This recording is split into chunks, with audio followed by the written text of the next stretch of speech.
All right, strap in, everyone. We're going deep on Death Domain Clerics and D&D 5e today.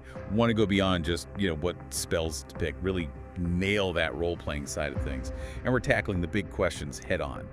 Got some juicy Reddit threads, build guides, even a whole YouTube breakdown, all to help us unpack this subclass, because it's complex and often misunderstood. Misunderstood, that's a good word for it. A lot of folks, they hear Death Domain and boom, instant picture. Grim Reaper wannabe, all about zombies and wreaking havoc, right? Yeah, for sure. But the stuff we've been looking at, it paints a way more nuanced picture. Like, can a Death Domain Cleric even be a good guy? That's the core of it, yeah. You got some folks saying using necrotic energy just by its nature, it puts you down that evil path, no two ways about it. But others, they're like, nah, it's all about intent. And the god you're serving, that plays a big role too. Okay, so let's break that down. One Reddit thread got pretty heated about whether a spell like Revivify, bringing someone back from the dead, literally, is that inherently good or evil? Right, in their example, it really made you think. Good cleric might use Revivify to right a wrong, bring back someone who is unjustly killed, but an evil cleric, in their hands, it becomes a tool. To manipulate, you bring someone back, they're in your debt, you see? So it's not the power itself, but the why behind it. Exactly. And that same thing goes for something like Animate Dead, Yeah, right? for sure. One build guide, they said a good cleric might use it to raise a fallen comrade, temporarily, just to finish some noble quest. But then you've got your classic evil cleric, they're building an undead army, it's all about conquest for them. Which leads to the big question. How do you actually role-play this across different alignments? Because Grim Reaper gets old fast. You've got to find the nuances. The sources had some cool examples. A lawful good Death Domain Cleric. They might be like a hospice worker, easing the passage of souls. Stern, maybe a bit creepy to some folks who don't get it, but ultimately merciful, I like that. Not afraid of death, but they understand it's part of the natural order. Exactly. Neutral good cleric, though.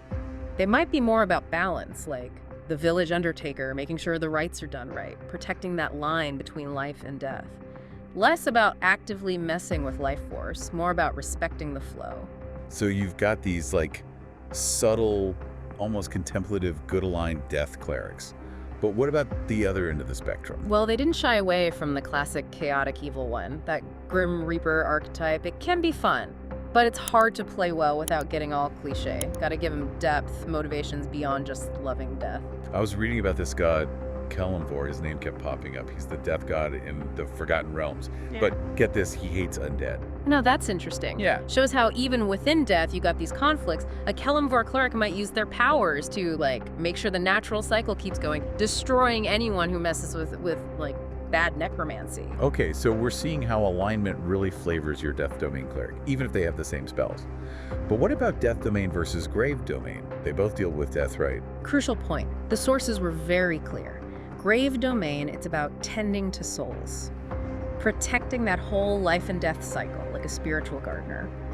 But Death Domain, that's about raw power, necrotic energy, more active, aggressive approach to death. Less gentle shepherd, more I'm a conduit of power. Exactly. And that changes how you roleplay them.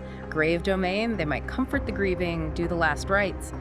Death Domain, they see themselves as a force to be reckoned with. Death is a weapon, a tool to reach their goals. So same theme, but totally different philosophies and actions. Absolutely. So important to think about what kind of death cleric you want before you even pick spells or anything. What do they believe? How do they see their own powers? Because that'll shape everything. From their dialogue to how they act with the party, the whole world. So we've established Death Domain Clerics are more than just spooky spellcasters. And alignment really changes their personality. But let's get into the mechanics. What makes them tick? Well, even though death is their thing, they're still clerics at heart. They get the full cleric spell list, powerful healing buffs, all that. The sources were really emphasizing you don't have to be a pure necromancer, always surrounded by undead. So you could have a Death Domain Cleric who's mainly about supporting the party. Yeah. Healing, buffs, but they also have that necrotic edge. Exactly. That's part of what makes them fun to play. You tailor your build to how you want to play. Want to be a frontline fighter, blasting necrotic energy, tough as nails, or more tactical, using undead, area of effect spells, controlling the battlefield. Both sound awesome. But before we get into builds, what about those core stats? That YouTube guide was all about wisdom and charisma for Death Domain Clerics. Makes sense, right? Wisdom, it's the connection to the divine, powers their spells, but charisma, that's interesting. Yeah, why is that so important for them? Think about it. They deal with life and death, the soul itself. They need presence, personality to command respect, or instill fear or offer comfort, depends on their alignment. So it's not just casting, it's embodying the Death Cleric, influencing people. Exactly. Charisma is key for that. I can already see how fun this is going to be to build and roleplay. But before we get lost in character creation, what are the takeaways here? Well, first off, think outside the box. Death Domain Clerics, they can be surprisingly versatile, mechanically and in how you play them. And don't get stuck on that Grim Reaper image. Exactly. Explore your alignment, really get into it. Figure out what your character believes, what drives them. And remember, they're not just edgy spellcasters. They've got depth, moral struggles, a whole unique view on life and death. Okay, I'm sold. Let's get into some specifics, how different builds and playstyles work, in combat, in social stuff, especially how their powers can be used creatively, for good or for less good. Let's do it. We can look at races, feats, equipment, how it all comes together, and of course we can't forget those spells. It's amazing, right? D&D, you can take an idea like Death Domain Cleric and spin it in so many ways. All comes down to your choices as a player. Yeah, like we were saying, it starts with alignment. How did a lawful good Death Domain Cleric, how do they handle that? Having power over death, but wanting to preserve life. Great question. The sources, they're saying a lawful good cleric might see themselves as a guardian protecting the natural order. They get that death is part of life. Gotta happen sometime. And they make sure it happens when it's supposed to happen. So, not against death itself, but they'd be furious if someone tried to, cheat death or use it for selfish reasons. Exactly. Think about it. The party runs into a lich. Powerful undead spellcaster, basically immortal, right? That lawful good cleric, they'd see the lich as an abomination, messing up the natural order, gotta be fixed. They might even think their powers are like a mission from their god to get rid of those threats. That's so cool, turning the necromancer idea on its head. They're not creating undead, they're destroying them. But what about healing? Would they ever refuse to heal a party member? That's where the nuance comes in. They might see healing as a way to keep people alive, but within the limits. Not to defy death itself. So someone's hurt bad, but their time's not up, the cleric heals them, no problem. But if someone's clinging to life past their natural lifespan, the cleric might hesitate, this isn't right, you're messing with the order. So it's not black and white, depends on the situation and what the cleric believes. Exactly. Those are the moments that make for great role-playing. Makes you think, makes the character interesting. Now, how would that be different for a neutral, good Death Domain Cleric? Well, from what we've read, they'd be less about fighting threats, more about making the transition between life and death easier. Yeah, they might be a guide for souls, peace in the afterlife, all that. Calm, comforting, even when facing death. Less of a warrior, more of a, spiritual counselor, but with that necromantic touch, of course. So instead of attacking that lich head on, the neutral good cleric might try to talk to it, help it find peace, move on. Perfect example. They might also be really good at rituals and stuff. Funerals, ceremonies, honoring the dead, comforting the living. They'd be the ones making sure burials are done right. Consecrating graveyards, talking to spirits, that kind of thing. Okay, I'm seeing how even within good alignments, there's tons of variety. But what about more unconventional ways to play them? You mean walking the line between good and evil? Or embracing the dark side of the Death Domain? Exactly. How do you play a chaotic, evil Death Domain Cleric without falling into that edgelord thing? It's tempting to go full Grim Reaper, but how do you make it interesting? Gotta give them depth, reasons for doing what they do, beyond just liking death. Maybe they think death and suffering brings peace in a twisted way. Or they think they're being merciful, releasing people from life. Or maybe it's power. They want to control death, master it. Those are cool. It's about finding that messed up logic, the why that makes them more than just a villain. One source mentioned death clerics as undead hunters. Oh yeah, that's a really cool idea, especially for a good cleric. They might see undead as perversions, gotta be wiped out. Total reversal, right? Instead of leading undead armies, they destroy them. Exactly. And it makes sense mechanically too. They get spells like turn undead, destroy undead, and they're good with necrotic energy, gives them an edge. So they're holy warriors, cleansing the world of unholy stuff. It really changes the image, and it shows you don't have to be evil to use death magic. You might be the only one who can use it to protect the world. Okay, so we've talked alignment, but what about the mechanics? What makes them different in combat? One of the coolest things is how versatile they are. They can heal, buff, even control the battlefield without raising the dead. Don't think of them as just necromancers. So no zombie horde required. Nope. You can use undead, but focus on other stuff. Necrotic damage, supporting allies with Bless, Sanctuary, that kind of thing. Speaking of spells, that YouTube guide had some combos that caught my eye. Oh yeah, there's a lot you can do with the Death Domain spells. Like, they mentioned using Inflict Wounds with Touch of Death. Brutal.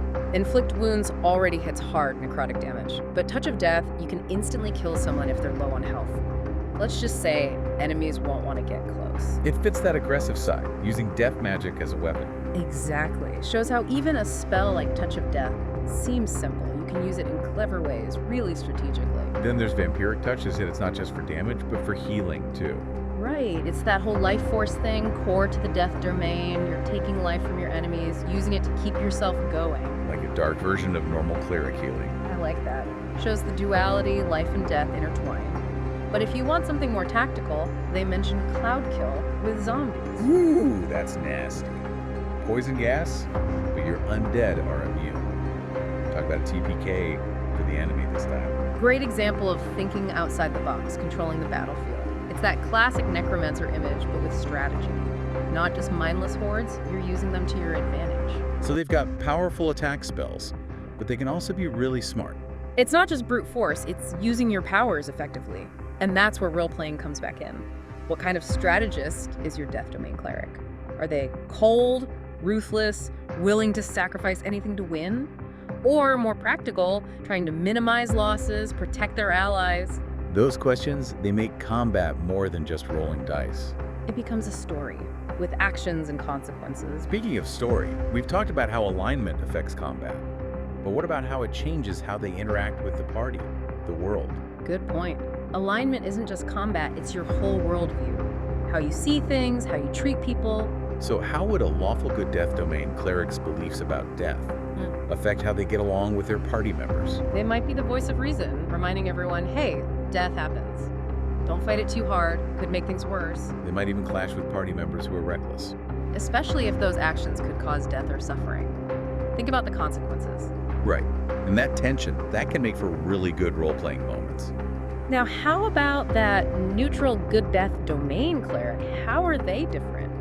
If they're more about easing the transition between life and death, maybe they'd be the one comforting others when someone dies. Yeah, they might even perform last rites for enemies. Even if those enemies were just trying to kill them, they get that death is part of life. They respect it no matter what. They might even see combat differently. Necessary evil, but they want to minimize casualties, reduce suffering. We have to fight, but let's do it with as little death as possible. They're that calming presence, the voice of reason and compassion. Okay, so good aligned Death Domain Clerics. They bring something unique to the party. But what about the ones who are, well, a little darker? Yes, the chaotic, evil Death Domain Cleric. They can really shake things up. Gotta be careful with them. Because if they're all about death and destruction, how do they fit into a group that's supposed to be saving the world? It's tough, but it can be done well, and when it is, it's great. You gotta balance their own goals with what the party's trying to do. So they're still selfish, but they know working with the party helps them get what they want. Exactly.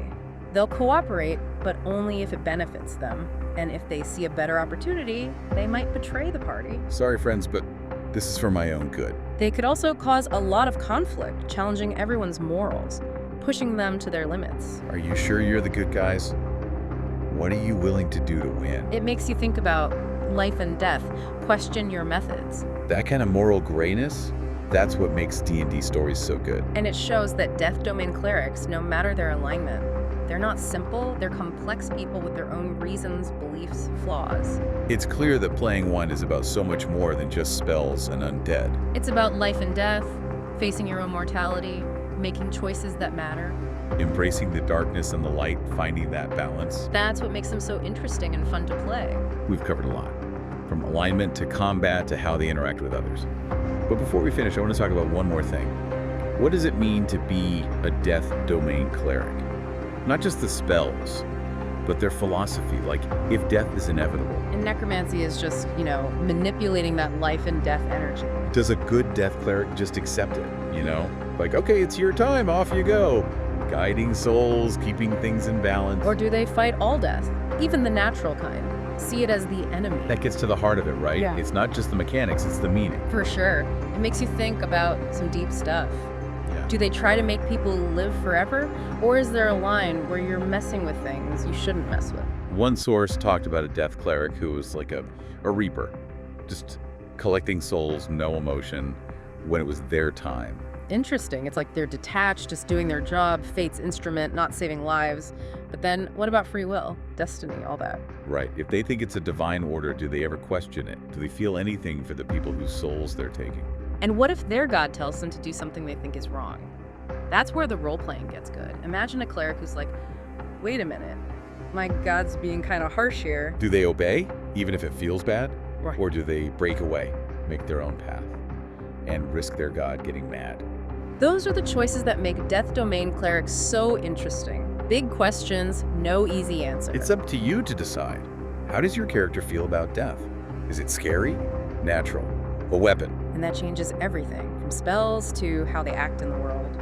So, as we wrap up our deep dive here, I hope you're seeing how much this subclass has to offer. It's way more than just spells and abilities. It's a chance to explore life, death, all the big mysteries. Don't be afraid to try stuff. Break the mold, make a character that's yours.